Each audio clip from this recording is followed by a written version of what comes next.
नमस्कार, स्वागत है आप सभी लोगों को एक बार फिर से जीनियस स्टडी गुरु यूट्यूब चैनल पर। दोस्तों, आज हम आप सभी लोगों के लिए क्लास 10th की एनसीईआरटी बुक नागरिक शास्त्र चैप्टर जनसंघर्ष और आंदोलन से कुछ महत्वपूर्ण प्रश्न को लेकर के आए हैं। आइए देखते हैं। पहला प्रश्न है, नेपाल में हुए जनसंघर्ष को निम्न में से क्या कहा गया था? नेपाल में हुए जनसंघर्ष आंदोलन को किस नाम से जाना जाता था? किस नाम से जाना गया? सूचना अधिकार आंदोलन के नाम से, नागरिक अधिकार आंदोलन के नाम से, या लोकतंत्र के लिए दूसरा आंदोलन के नाम से? तो इसका सही ऑप्शन जो हो जाएगा, करेक्ट आंसर ऑप्शन नंबर ग, लोकतंत्र के लिए दूसरा आंदोलन। अगला प्रश्न है, लोकतंत्र और जनसंघर्ष के संबंध में क्या असत्य है? तो यहाँ पर 4 ऑप्शन आप सभी लोगों को मिलेगा। ये 4 ऑप्शन में कौन सा कथन असत्य है उसको खोज निकालना है। तो पहला ऑप्शन है कि लोकतंत्र का जनसंघर्ष के माध्यम से विकास अवरुद्ध होता है। देखिए, यही मिल गया फर्स्ट में कि लोकतंत्र का जनसंघर्ष के माध्यम से विकास अवरुद्ध नहीं होता है। लोकतंत्र में जनसंघर्ष जो होता है, लोग जो संघर्ष करते हैं उससे विकास होता है, विकास अवरुद्ध नहीं होता है। ये कथन यहाँ असत्य है। तो असत्य कथन को ही हम लोग को खोजना था, तो इसका सही ऑप्शन क हो जाएगा। चलिए, अगला प्रश्न है, बोलिविया की सरकार ने कोचंबा शहर में जलापूर्ति का अधिकार किसे बेच दिया था? तो यह अधिकार जो है एक बहुराष्ट्रीय कंपनी को बेच दिया था। तो इसका सही ऑप्शन सी है। अगला प्रश्न, निम्न में कौन असत्य है? तो फिर उसी तरह का प्रश्न असत्य वाला है। तो इसमें से सभी ऑप्शन को पहले पढ़ना चाहिए, उसके बाद उसमें देखना है कि कौन सा कथन सत्य है, कौन सा कथन असत्य है। तो असत्य कथन को हम लोग को ढूंढ के निकालना है। तो पहला ऑप्शन है, दबाव समूह और आंदोलन अपने लक्ष्य के लिए जनता का समर्थन हासिल करने की कोशिश करते हैं। ये तो सही है। दूसरा है कि आंदोलन कभी राजनीतिक दल का रूप नहीं लेते। देखिए, इसका यहीं पर मिल गया, आंदोलन कभी राजनीतिक दल का रूप नहीं लेते हैं। यहीं पर यहाँ असत्य लिखा गया है कि आंदोलन कभी राजनीतिक दल का रूप ले लेते हैं। कभी कभी आंदोलन जो भी होता है वो राजनीतिक दल का रूप ले लेते हैं, एक पार्टी बना लेता है वो सब। लेकिन यहाँ पर कहता है कि नहीं लेते हैं, जो असत्य कथन है। तो इसका सही ऑप्शन बी हो जाएगा। चलिए, अगला प्रश्न की ओर। प्रश्न नंबर 5,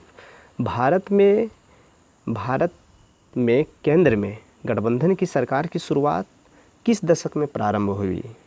ये कह सकते हैं कि भारत में गठबंधन की सरकार कब से बनी, कब से ऐसा हुआ?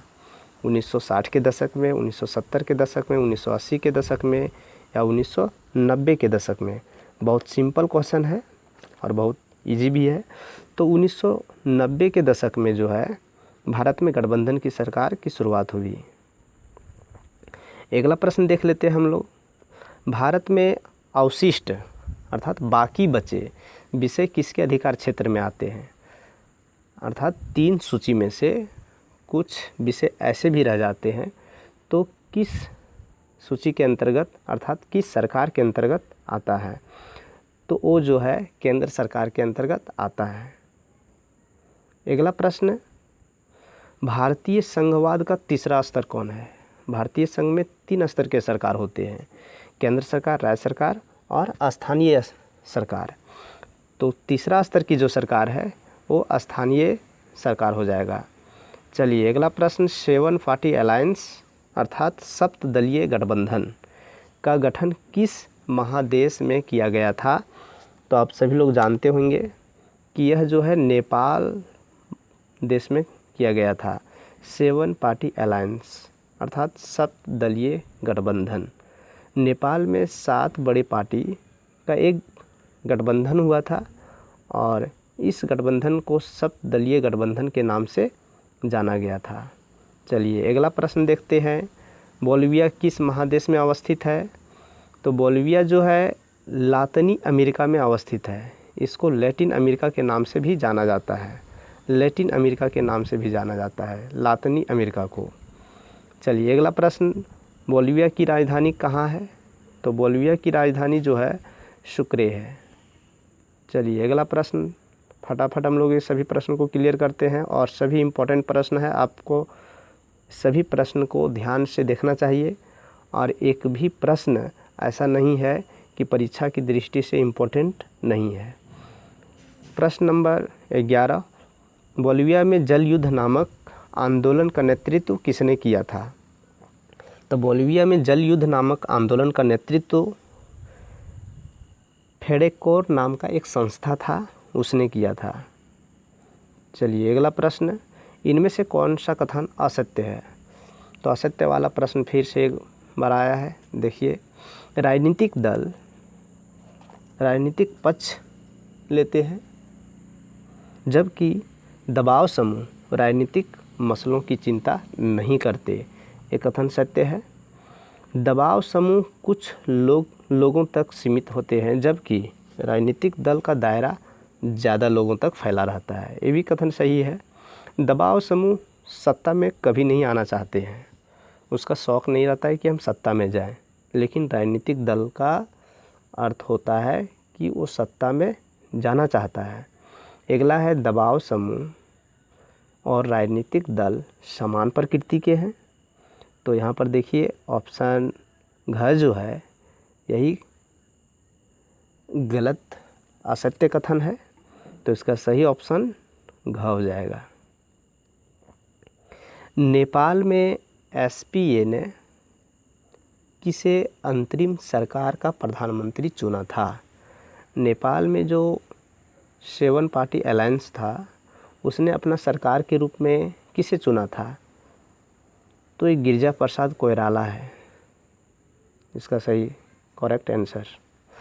नेपाल की राजधानी कहाँ है? बहुत इजी प्रश्न है, नेपाल की राजधानी काठमांडू है दोस्तों। चलिए नेक्स्ट प्रश्न की ओर। प्रश्न नंबर 15, नेपाल में लोकतंत्र कौन से दशक में कायम हुआ? नेपाल में लोकतंत्र कौन सा दशक में कायम हुआ? 1980 के दशक में, 1970 के दशक में, 1990 के दशक में या 1999? बताइए। तो इसका सही उत्तर हो जाएगा 1990 के दशक में। जी हाँ, 1990 के दशक में लोकतंत्र कायम हुआ था। चलिए अगला प्रश्न, नेपाल एक संघीय लोकतांत्रिक गणराज्य कब बना? तो नेपाल एक संघीय लोकतांत्रिक गणराज्य कब बना? 2000 में, 2008, 2005 या 2015? हाँ बताइए। तो इसका करेक्ट आंसर 2008 हो जाएगा। चलिए अगला प्रश्न की ओर। नेपाल में नए संविधान कब लागू किया गया? तो नेपाल में जो नए संविधान लागू किया गया वो 2015 में किया गया। चलिए अगला प्रश्न देखते हैं। बोलिविया में सोशलिस्ट पार्टी को सत्ता कब हासिल हुई? बोलिविया में सोशलिस्ट पार्टी को सत्ता कब हासिल हुई? तो ये 2006 में हासिल हुई उसको। चलिए अगला प्रश्न देखते हैं हम लोग। और अगला जो प्रश्न है, ये प्रश्न इस तरह से दिया रहेगा, सूची 1 और सूची 2 करके इसे मिलान करना है। और मिलान करने के लिए यहाँ पर दिया रहेगा आप सभी लोगों के पास इस तरह से, और इसमें देखना है कि कौन सा किस ऑप्शन के लिए सही होगा। तो देखिए यहाँ पर दिया है, कहता है किसी विशेष तबके या समूह के हितों को बढ़ावा देने वाले संगठन को क्या कहते हैं? देखिए, किसी विशेष तबके या समूह के हितों को बढ़ावा देने वाले संगठन को क्या कहा जाता है? आंदोलन कहा जाता है, राजनीतिक दल, वर्ग विशेष के हित समूह। तो यहाँ पर देखिए किसी विशेष तबके, कोई भी एक विशेष तबका या फिर कोई भी एक विशेष समूह को ध्यान में रखने वाला, उसी को बढ़ावा देने वाले समूह को वर्ग विशेष हित समूह माना जाएगा। तो इसका ये हो जाएगा जन सामान्य के हितों को बढ़ावा देने वाले संगठन। जन सामान्य, सभी के जन सामान्य यानी सभी लोगों को ध्यान में रखते हुए उसके हित में कार्य किया करने वाले संगठन को लोक कल्याणकारी हित समूह माना जाता है, उसको कहा जाता है। अगला है कि किसी सामाजिक समस्या के समाधान के लिए, कोई भी सामाजिक समस्या है उसके समाधान के लिए चलाया जाने वाला संघर्ष, जिसमें सांगठनिक संरचना हो भी सकती है, नहीं भी हो सकती है। अर्थात कोई संगठन हो सकता है, वैसा नहीं भी हो सकता है। तो उस तरह का आंदोलन को, यानी उस तरह के संगठन को आंदोलन कहा जाता है। उस तरह के समस्या समाधान को आंदोलन कहा जाता है। अगला है कि ऐसा संगठन जो राजनीतिक सत्ता पाने की गरज से ही, अर्थात उसका केवल मकसद होता है कि राजनीतिक सत्ता मुझे पाना है, तो उसे राजनीतिक दल कहा जाता है। अर्थात इस तरह से देखते हैं कि पहला का क्या है, ग, दूसरा में है घ, और तीसरा का है क, और चौथा का है ख। देखिए कौन सा हो जाएगा इसमें, तो यहाँ पर ये वाला ऑप्शन सही हो जाएगा। चलिए अगला प्रश्न की ओर चलते हैं। यहाँ पर भी उसी तरह का प्रश्न है, मिलान करने वाला। सॉरी, वही प्रश्न है। अगला प्रश्न चलते हैं। दबाव समूह, एक तरफ दबाव समूह है, यानी एक तरफ सूची 1, सूची 2, ये दोनों सूची को मिलान करना है। पहले क्वेश्चन को पढ़िएगा ध्यानपूर्वक। जैसे है दबाव समूह, लंबी अवधि का आंदोलन, एक मुद्दे पर आधारित आंदोलन, राजनीतिक दल। इधर है नर्मदा बचाओ आंदोलन, असम गण परिषद, महिला आंदोलन, खाद्य विक्रेताओं का संघ। तो देखिए खाद्य विक्रेताओं का संघ, कोई एक संघ है जो खाद्य विक्रेताओं से रिलेटेड है, तो वह एक दबाव समूह के द्वारा ऐसा संभव होता है। लंबी अवधि का आंदोलन, लंबी अवधि का आंदोलन जो है एक महिला आंदोलन था। उसके बाद एक मुद्दे पर आधारित, एक ही मुद्दा सिर्फ था उसका, नर्मदा बचाओ आंदोलन।